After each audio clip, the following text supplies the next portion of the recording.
बेटी के पापा बरवा खोजने चली, बरवा ढूंढने चली।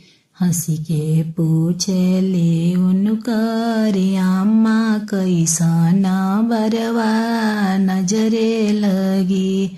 हंसी के पूछली उनकर चाची कैसन बरवा नजरे लगी।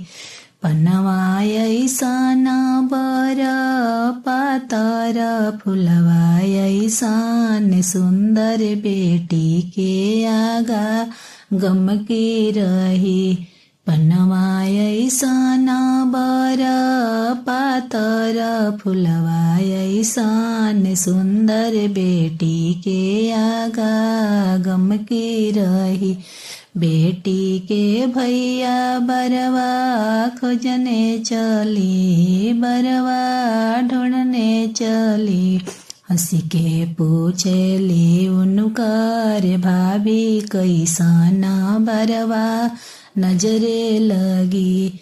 हंसी के पूछली उनकर भाभी कैसन बरवा नजरे लगी। पनवा ऐसन बर पातर फुलवा ऐसन सुंदर बेटी के आगा लचकी रही।